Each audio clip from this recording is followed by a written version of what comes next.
Is Lane Hutson God? It sure seems that way. Man, you ever...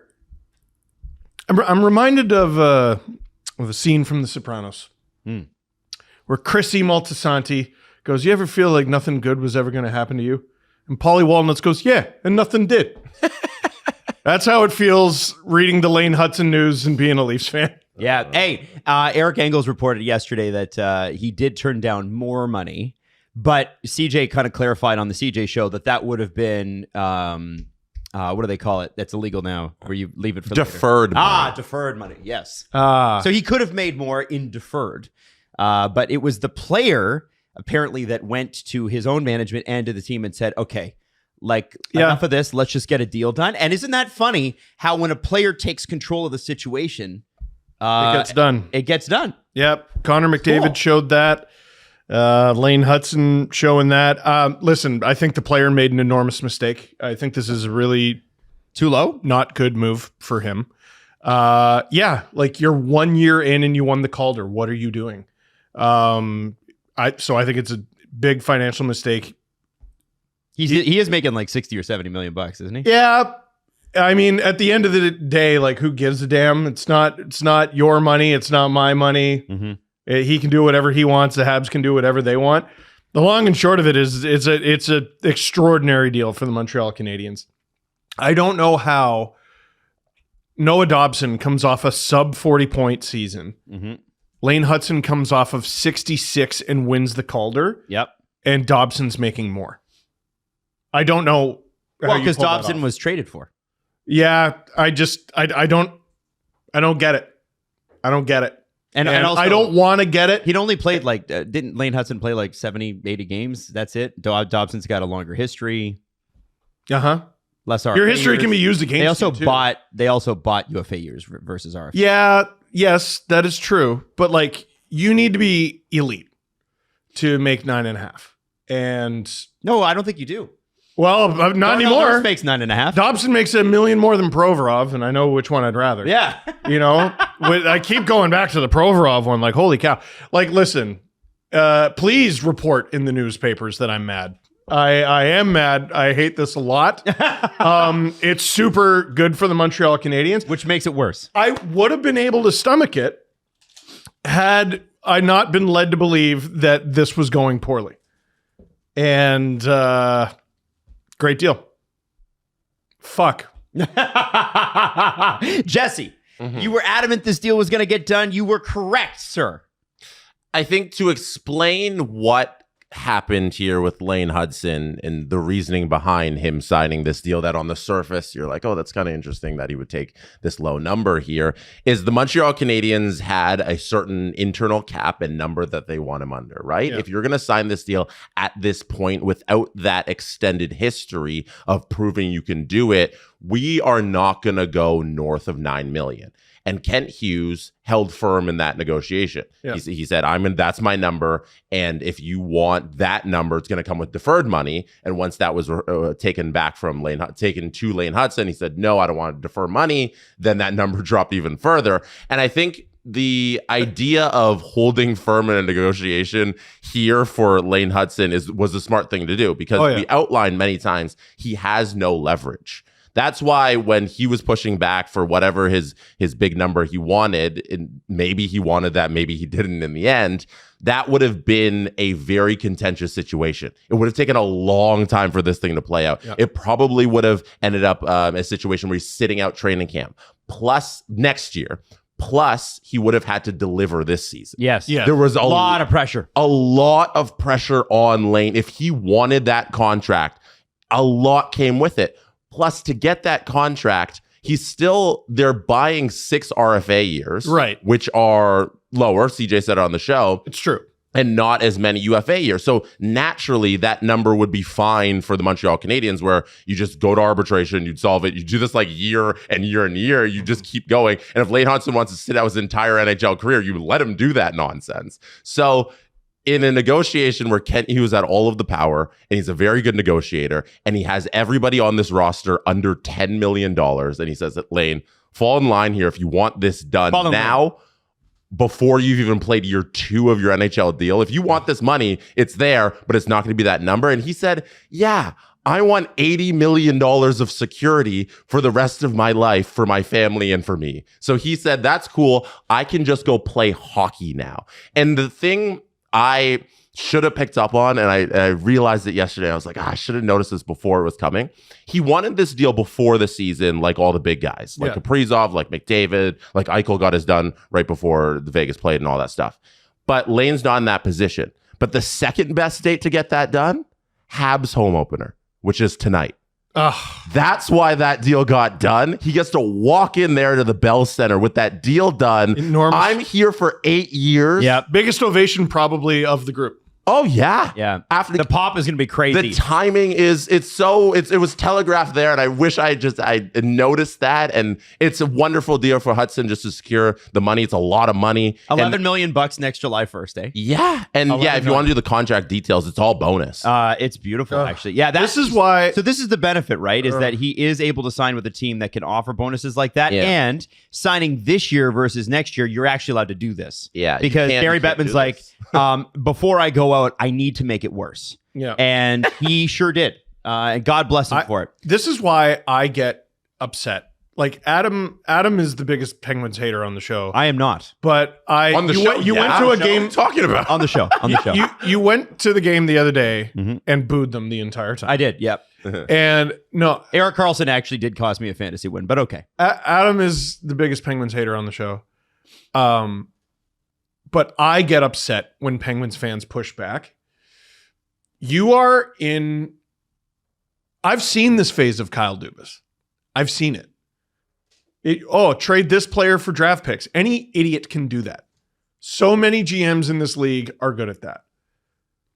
But the reason I sit before you, a husk of a human being, is because the Leafs had the hammer, they didn't hammer. Those RFA negotiations fucked a generation of Leafs hockey. What should have been the golden generation of Leafs hockey.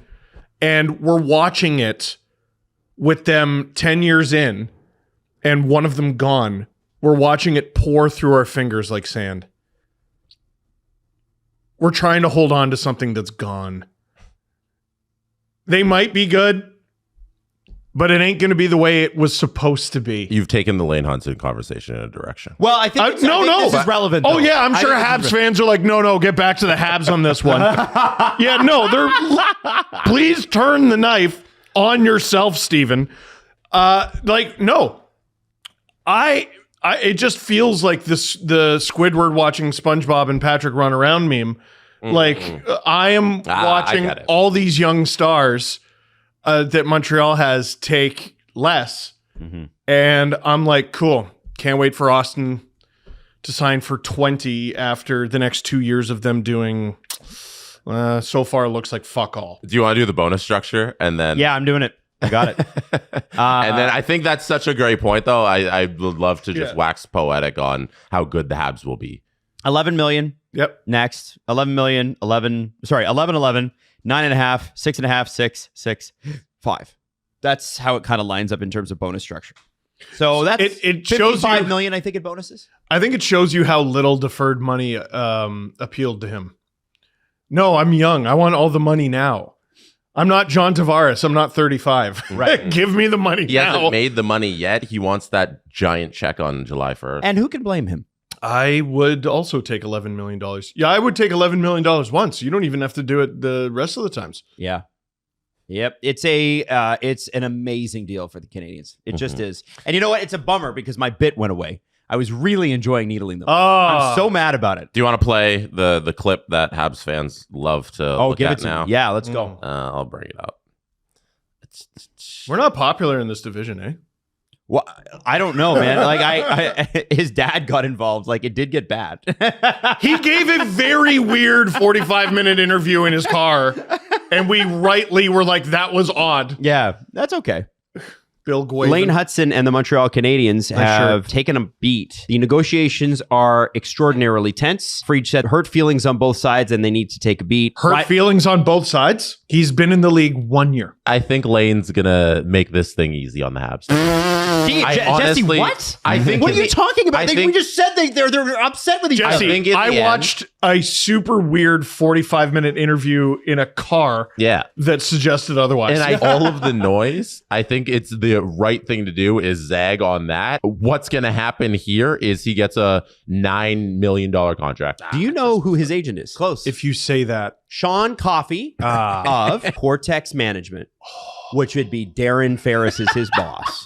And if you don't think Ferris is involved in this, you're out of your mind. He runs the damn thing. This is a guy whose dad is involved in his career to a level that is like unusual. And I think this is his dad's negotiation more than it's his. I think what we hear out of the gentleman next to me is a lot of Mitch Marner fear mongering. I'm not overthinking this. Get mad at him. I want you to stop being mean to me. You're very close to me. That was good. Please let me have this. I'm not and now it's Kent Hughes being mean to me. Yeah. You know what, though, guys? Like, all right, Habs fans, you've had your fun, but we're burying the lead with the next part of this story. Kent Hughes and the other guy. No. The next part of the story. No. Okay, so Lane Hutson signs his contract extension, right? Yep. And then what happened hours later? In the Toronto Star, Ivan Demidov's agent did a super fucking weird interview where he talked about how bad Lane Hutson's contract was. Just kidding. That didn't happen. Imagine being so fucking weird as to do that to a teammate. Imagine missing that person for a moment. If you don't know what I'm talking about, look it up. Mitch Marner's cornball agent gave an interview the day Matthews signed. Yeah. Said it was a bad deal. Yuck. Steve, I gave you a little pushback for taking the direction of the Leafs, but it actually makes a lot of sense to take in that direction because you look at I'm using the Leafs as an example of what not to do. Yes. So you're pointing out the window that the Leafs had from that Matthews draft pick to making the playoffs early against Washington, which serendipity, Montreal does it too, and then the last 9 years of Leafs hockey. And then eventually that thing's going to come to an end. And you look at the Habs and them signing Lane Hutson, and you go through their top stars in Suzuki and Caulfield and Slav and Demidov and like everybody they have going there. And you say they're going to be the beasts of this division very soon. Mm-hmm. And it's all credit to them for building that team in such a smart way, keeping those contracts low. And you look at the other guys in the division, you say Tampa's window's closing, they're aging. Yep. And the Leafs, who don't have a championship to show for it, are also going to be fighting this new Habs team that's going to be dominating for the next decade in this division.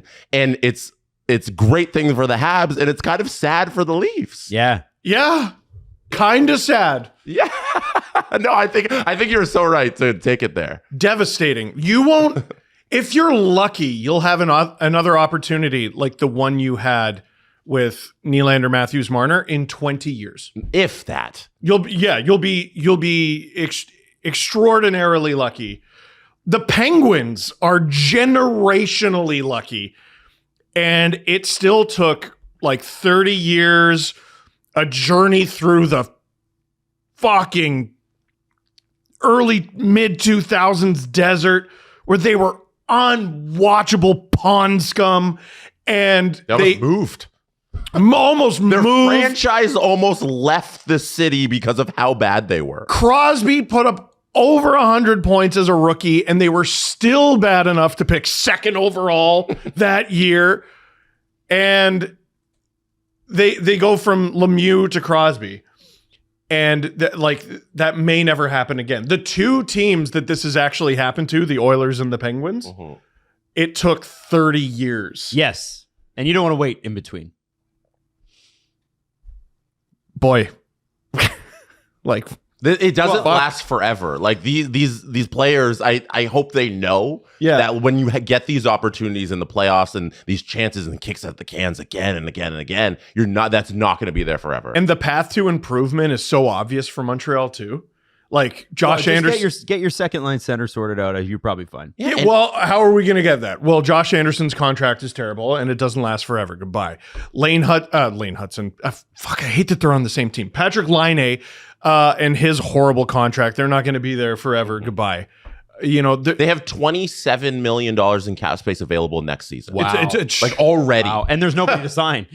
Unless they're going after Panarin. And they have assets they can move to. Yeah, and Hudson is going to get a raise, and that will bring the situation to still $12 million. Well, you're just no, that's it. That includes like the Hudson, right? Yeah. Oh, for God's sake! You got to think like giving Line money to Lane. Exactly. Laine's 8.7 is coming off the books, and that just goes to Hudson. So they're net even. Yeah, and he's a fourth liner, so you're replacing that with like 9.25. Like. I was about to say, here, I'm going to take my Leafs fandom away for a second. No.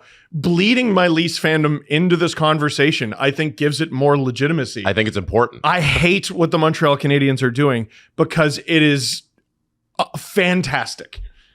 It's fantastic.